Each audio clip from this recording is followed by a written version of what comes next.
My name is Vicky Halls, and I want to talk to you about euthanasia. Now, I know this is a very difficult topic, but it's a necessary one. There are many millions of unowned cats around the world, more than the number of cats that live as pets.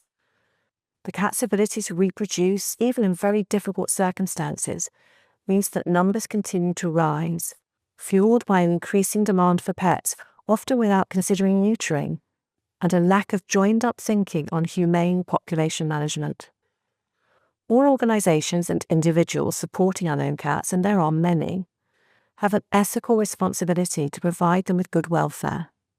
That applies whether they are trapping, transporting, neutering, and returning cats in TNR and community cat programs, or whether they house cats with a view to adoption, or whether they run sanctuaries where cats remain that have nowhere else to go.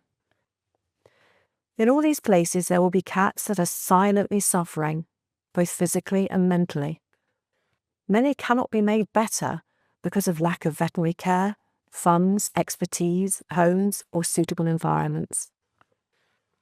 Unfortunately, in some cases, there are other barriers, lack of knowledge, and inability to accept that euthanasia can be a positive welfare outcome, or simply because it feels too difficult. It's not because people don't care or don't have the right motivation. Let me explain. Cats' natural behaviour is to be highly aware of their environment and to protect their vulnerability. They are masters of disguise when stressed, ill, or in pain. A cat in a homing centre is in a strange and stressful place, but assessing suffering is difficult. Physical suffering in the period leading up to death should not be inevitable.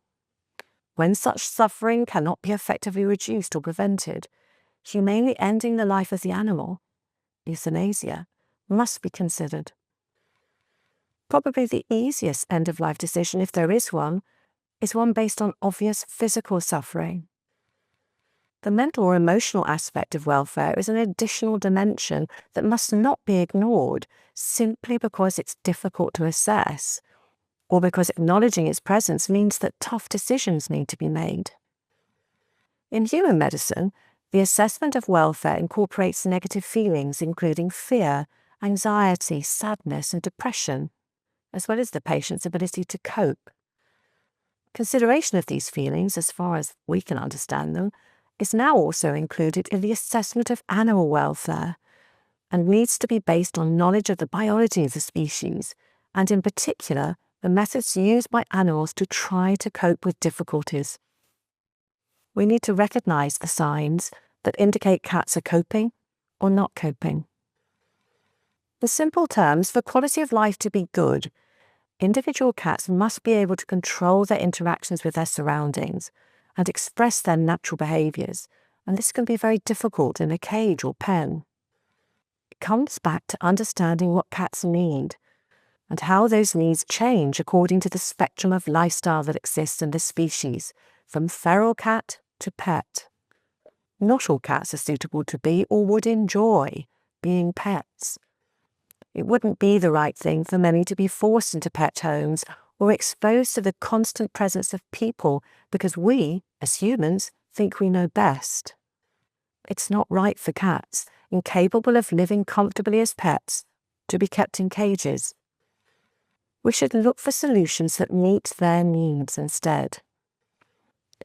If a cat's mental well-being is reduced, for example, those that are continually stressed because they have difficulty in coping with their environment, this can also be considered poor welfare. They feel overwhelmed. They experience a low mood and lack of interest in their surroundings and things they previously liked. Cats confined in cages or pens for prolonged periods become withdrawn and non-responsive. Poor mental well-being and distress are also associated with a reduced immune response and increased risk of disease, leading to impaired physical health too. Helping cats is not just about removing them from a bad situation and placing them in safe confinement. Cats live in the moment. They don't understand the motivations of humans keeping them confined today so that they have a better chance at life tomorrow, And this needs to be considered when assessing quality of life. For example, keeping a cat in a cage for years in the hope of providing a future life worth living is not a good life now. Therefore, simply minimising or resolving negative physical or mental states is not sufficient for good welfare. There needs to be positive experiences too. Confinement has its place, but there are important limitations and consequences for some cats, which we must acknowledge. So that's great in theory, but everything becomes challenging when the number of unowned cats keeps rising and the demands on the sector are increasing. It's never ending. Some of you will have legal restrictions. Some have no choice but to take all cats into care. Others are just responding, understandably, to the crisis of overpopulation. So what happens when cats get sick or stay in care for prolonged periods? We need to accept that despite our best intentions, this compromises their welfare. To prevent suffering that cannot be resolved, decisions need to be made. The goal of that decision is to find a home as quickly as possible, but if this is not possible or likely any time in the future, then euthanasia for welfare reasons should be considered. And that's tough, to say the least. Nobody wants to end a cat's life, especially if they've been caring for the cat for some time. Staff and volunteers who have been in this situation, myself included, know what I mean when I talk about compassion fatigue, moral distress, guilt, hopelessness, and that awful sense that none of us got into this work to end lives. We want to save them. But our difficulty in making these decisions causes problems for cats. End-of-life decisions can be made too late or not made at all, and that causes suffering, and that's an unpalatable truth. And we can argue, where there's life, there's hope, or say things like, I can't play God, I can't decide when life ends. And as we resist making that decision, cats continue to experience physical or psychological pain day in, day out. If we can't end life, we must end suffering by working very hard to find a better outcome. So how can we change the sector mindset from anti-euthanasia to anti-suffering?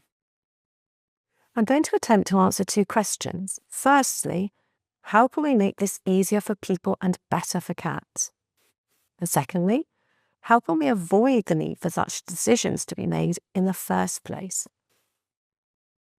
To answer the first question, we need to ensure that everyone working with cats can recognise what suffering looks like and what constitutes quality of life for cats, both in the moment and in the future for any particular individual.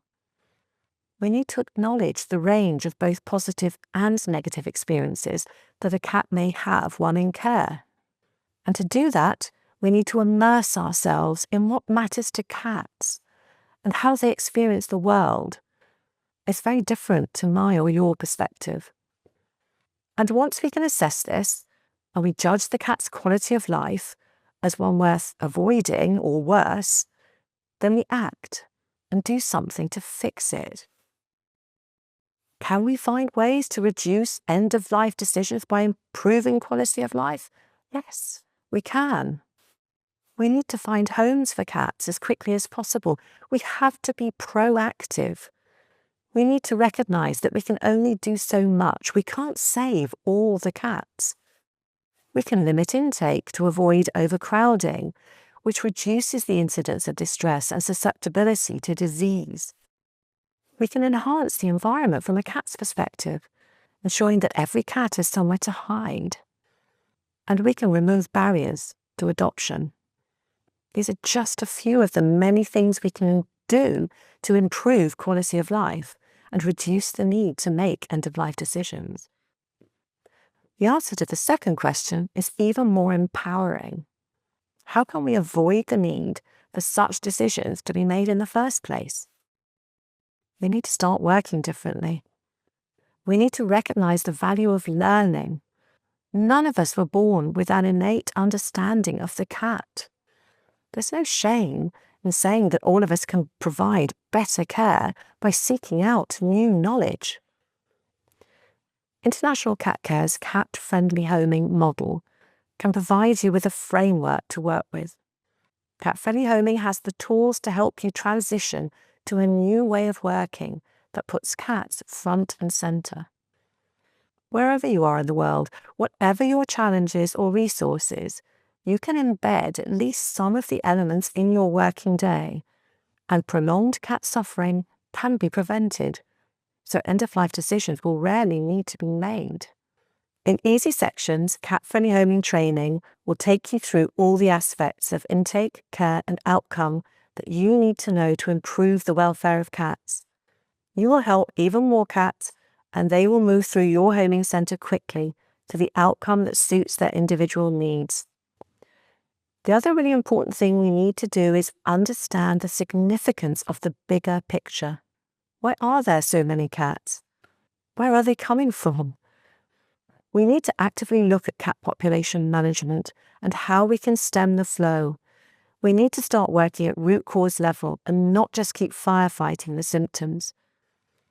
You may say that this doesn't apply to you.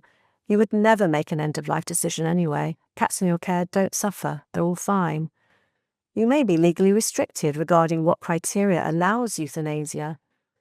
You may just not be able to even consider this as an option in your wildest dreams, but please, at the very least, take some time to consider this. What does suffering look like in the cat? A species that is self-reliant and naturally hides pain, both physical and psychological. Can you recognize it? Can you relieve it?